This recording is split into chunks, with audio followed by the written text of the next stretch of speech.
What up, though? It's your boy Big Snoop D-O double J.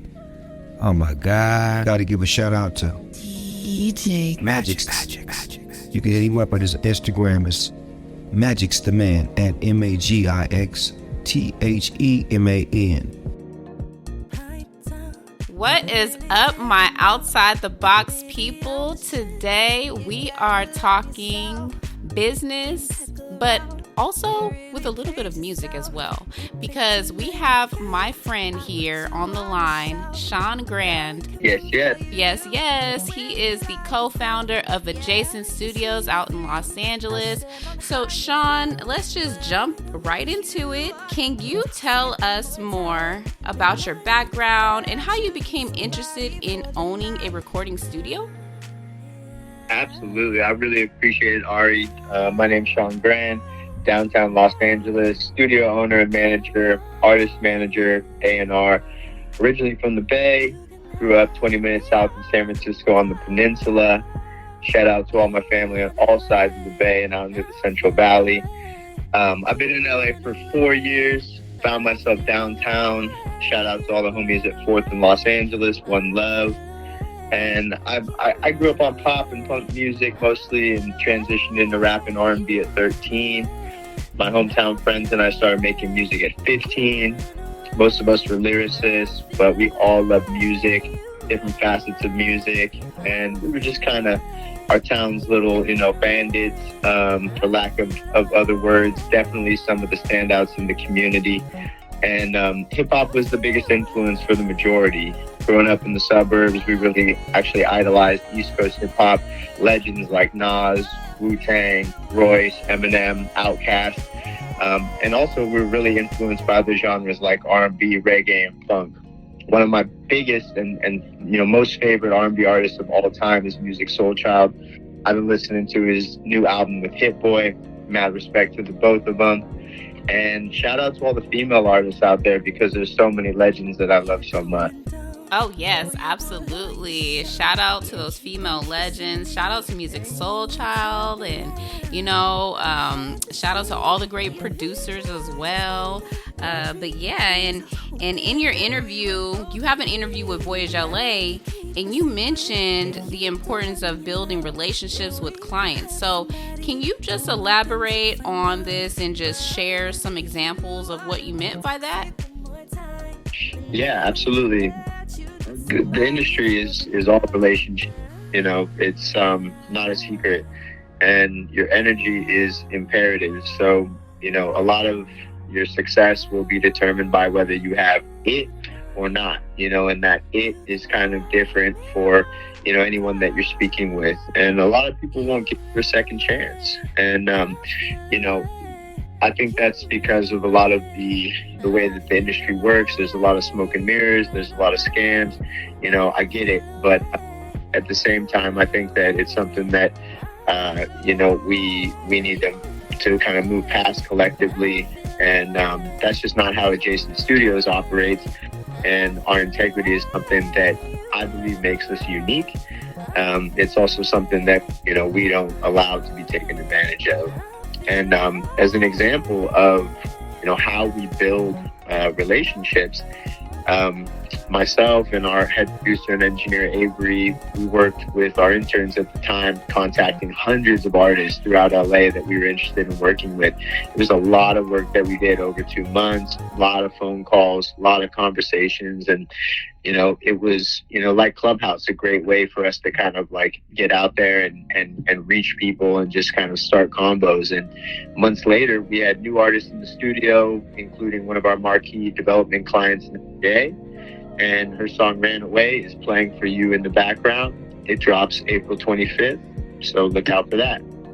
Oh, yes, absolutely. And I hope everyone actually has a paper and pen out during this interview, because Sean is really giving you guys, some gems that you can just apply to, your career as an artist and even in life in general. So definitely you guys just be aware of, just the things that he's saying and just take it to heart with what he's saying. Appreciate it, Put the outfit, please tap in. Love to talk. Oh, Thank yes. You, Ari. Yes, for sure. And Sean is always open to talk, you guys. And so you once also had a distribution deal, if I'm not mistaken. And so that deal didn't quite work out. However, on the bright side, I believe also in your interview with Voyage, you were saying that, you're now more aware, and so basically you can call yourself an expert. And so what is the most important advice that you have to artists who have distribution deals? Yeah, I mean, we kind of went through the ringer on that one, and so we've gotten to learn. A lot of it's been through just coaching with our advisor Scott Gordon, and Todd Green, one of my other partners who has a lot of experience in publishing in particular.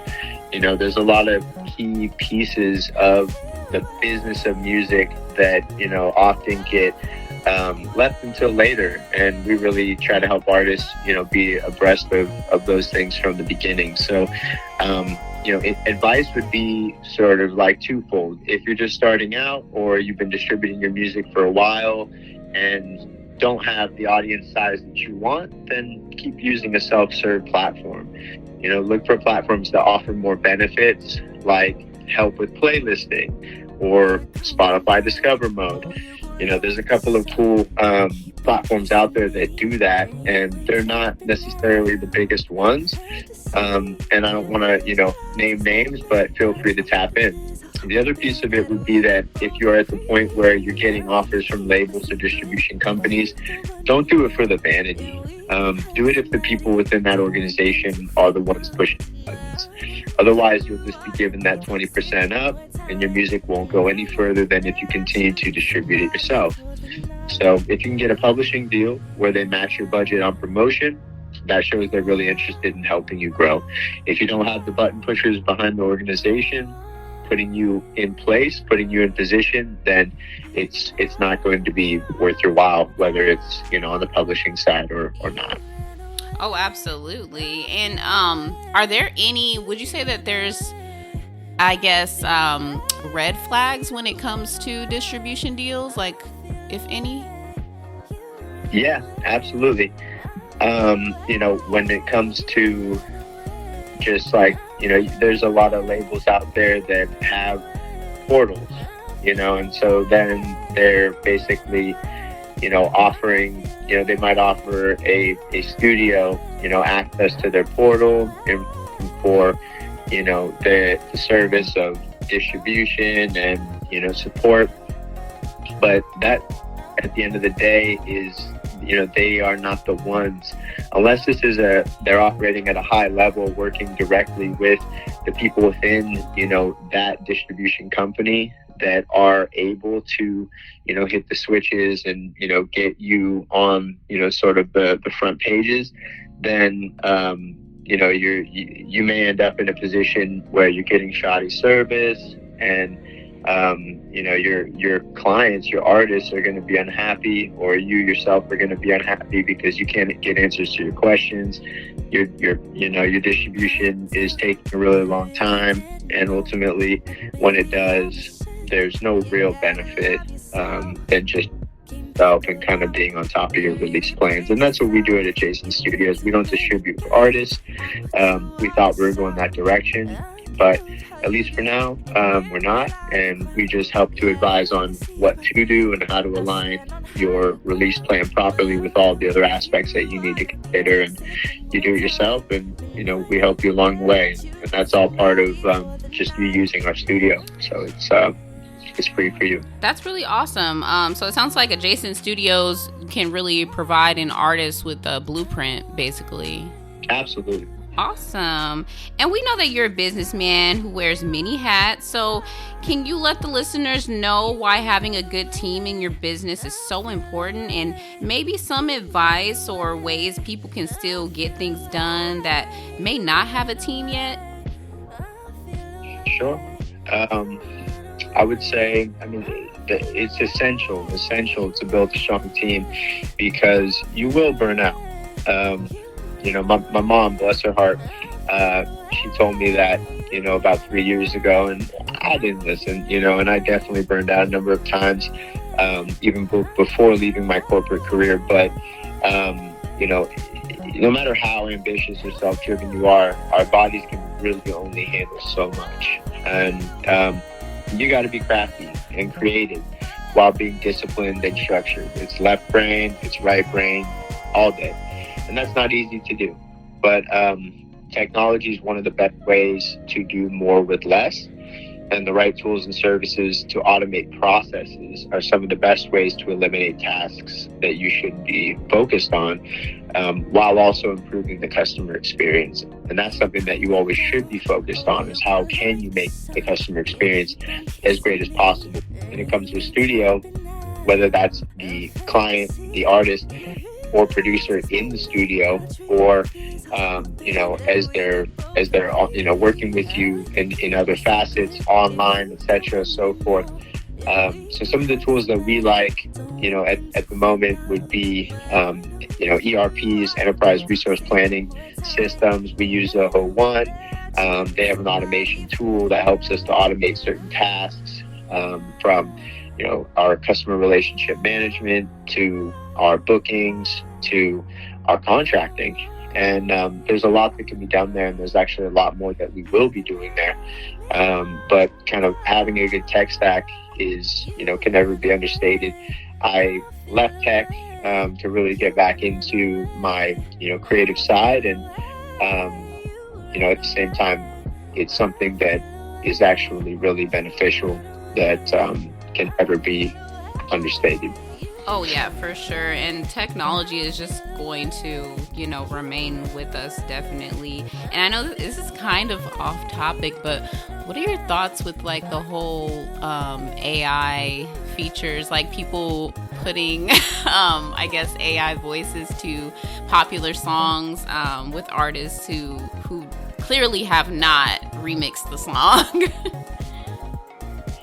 AI was popping into my head as I was talking about that, and so it's funny that you would go right into it. Not surprising, synchronicity. I think, AI is something that is very.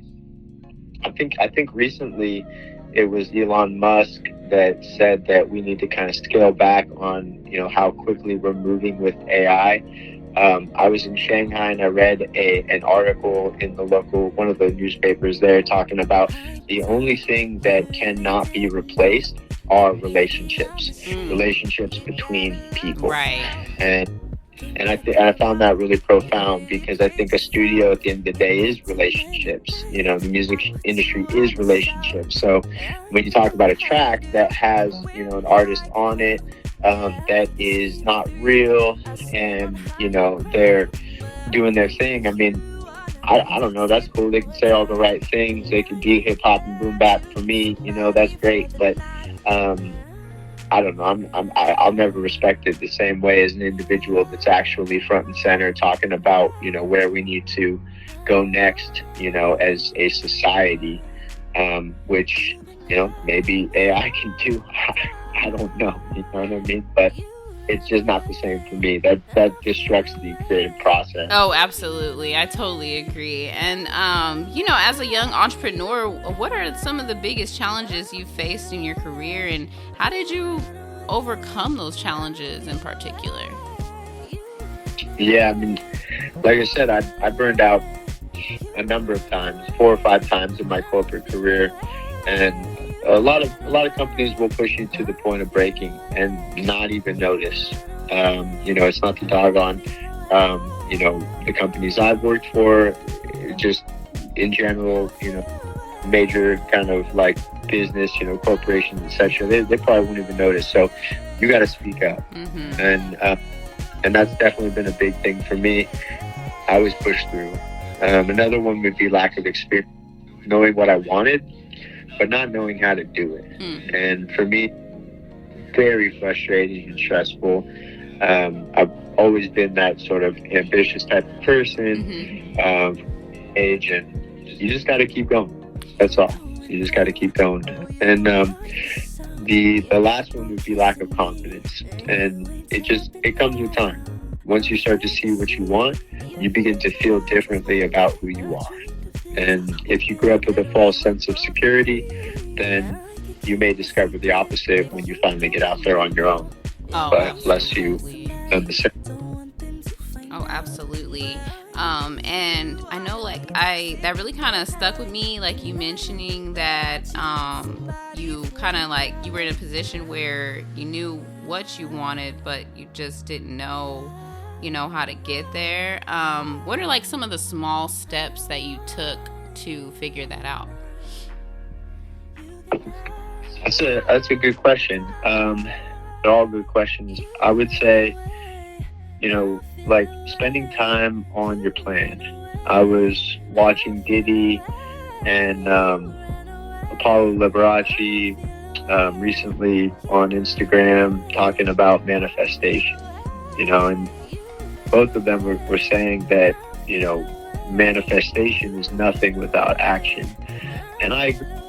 However, it comes from the heart chakra into the subconscious mind, filling the heart chakra with things that move your heart and focusing on those things and doing that in a repetitive fashion every morning and every night.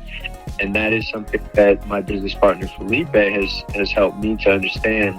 And by embodying those things within the subconscious, you begin to see those things and in your real life and take advantage of situations that you would have otherwise, let go by the wayside. And so, that planning portion of things is really important. Seeing things spatially, not just linearly, but, looking at how the system connects, I believe, is the answer to your question, and laying out all of the different pieces in advance, with that clear intention as to, what gives you purpose in your life is ultimately, for me, the way that I move forward, towards my goals and what I feel my greater purpose is past even, my studio life. Okay, it's getting deep up in here. All right. And what advice would you give to someone who is interested in starting their own recording studio? And just ideally, what are some measurable ways to start investing in your studio and getting artists to record? Okay. It all starts from creating a strong foundation, a strong music team. Your studio is going to thrive if you have a strong music team. For mid-tier studios in LA particularly, the market is hot. It's LA. Focus on making $200 a day in profit for every console room that you have. We're at the moment, we're a single room studio. So when you come in, that's it. We got one console room, one booth. You get the A1 sauce every time. That's how it'll always be. But $200 a day in profit is good for a mid-tier studio. So that'd be one KPI. The other piece of it would be financing your equipment. And just only get what you need. Sweetwater is an excellent resource for getting equipment. Focus on getting a really good microphone. We use the Neumann U87. Get yourself a great interface. We use the Apollo X8, as well as, of course, some good monitors and a sub to go along with it. A modular studio is is fine these days. There's, higher tier studios that have more equipment, more outboard gear, etc. and so forth. And, a vocal chain can't be understated, but if you're just getting started, then you can finance those things usually 36 months, 0% interest, and they really take care of you. So that's what I would advise there. And build a reputation by providing great service that fuels word of mouth. Because like I mentioned, relationships, reputation, and energy are everything. Awesome. Absolutely. And I know you mentioned, the term KPIs. And for those out there who are not really familiar with the abbreviation, how important do you think it is for anyone that is in the music lane to kind of have like some sort of business acumen,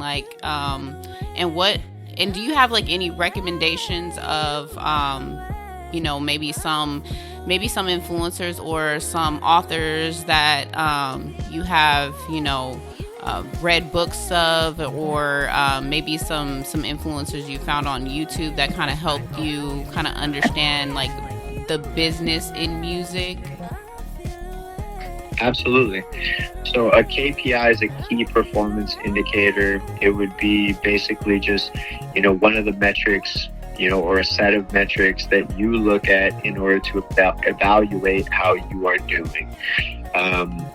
Some of the just a couple authors that, I look at that are, really doing their thing and setting sort of like, whether it's music specific or just more generally, would be Kevin Kelly. His 1,000 True Fans model is something that every artist should check out.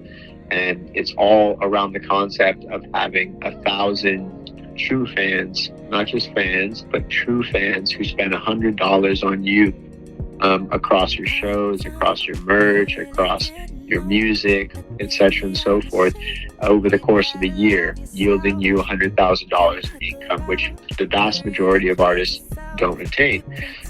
So looking at, how you can kind of get to that level would be something I would highly advise. I would highly advise any artist to focus on the business side of music. There's a lot of books out there that will talk about, the different areas. It doesn't cost much to educate yourself. I highly encourage that. YouTube is always a great resource when it comes to finding, legitimate sources for music. Feel free to tap in if you're looking for more books. And then shout out Chuck T, Charles Turner. He's a studio owner in Richmond up in the Bay, and he has the Indie Artist Handbook. And that's where you can learn about royalties, copywriting, getting your music on streaming platforms, promoting your music, and more. So check that out and support a local studio. Oh, I love that. Yes, you guys, please take these notes. You got to get that Indie Artist Handbook. You gotta read 1,000 Fans. And you just gotta apply that to what you're doing. And lastly, you're heavy on the catch a vibe when it comes to adjacent studios. So in what ways have you thought outside the box to make sure that your clients, your producers, and artists are catching a vibe? What does adjacent studios do for you to catch a vibe? It's a particular formula, Ari. Okay. I can't describe it. No, I'm just kidding. The first part of it is kind of the details. When an artist comes in, what do they see? What do they feel? How do you treat them? How do you treat them? And it's respect, and getting to know each artist individually to the extent that, they are interested, caring for each one and giving each one that same level of attention when they use a studio. When an artist comes in to meet us, or a producer or a team, with a manager, let's say, then a lot of it comes down to the music. What is it that you're producing? Do they feel it? And I'm really proud to say that we have a wide variety of, genres that we're able to display with really good quality music. And that's been something that I've noticed that has really impressed folks over the last, sort of year, And it took us, a couple of years to get to that point. So I think it comes down to focusing on the details and, having a great display of work. Oh, absolutely. And so lastly, what are your plans for the future of Adjacent Studios, and how do you see the business evolving over time? I've always had a big vision for Adjacent Studios. I would just leave it kind of sort of at that. I want to be somebody who, talks about what they've done after they've done it rather than, beforehand. And we do have plans, and we are working toward those plans. We have some exciting things coming up, particularly tied to how we can help artists build that true fan base. And we also have a lot of great promotional partners that can help you grow today. But I can't get into specifics, Ari, so I apologize, but stay tuned. That's okay. You can keep it on the hush-hush. That's cool with me. All right. Well, it was a pleasure, Sean, having you on the line.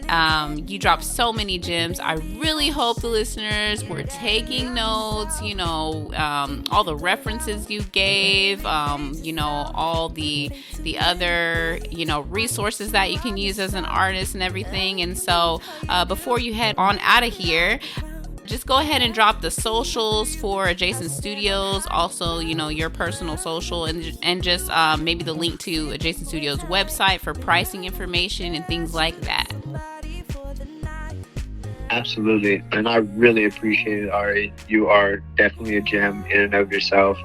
Our Instagram is adjacent.la. That would be ADJACENT.LA. That would be the same for our website, adjacent.la.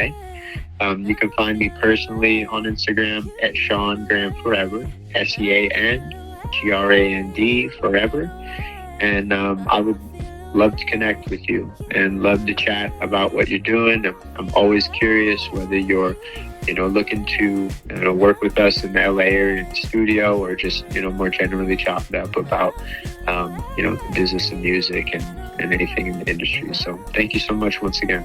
Oh, you are very welcome. Like I said, pleasure having you. And artists, if you're on the West Coast or planning to, take a trip to the West Coast, definitely head on down to Adjacent Studios, okay? So Sean can hook you up. And until next time, everybody just keep thinking outside of the box. Bye. Yeah. Yeah.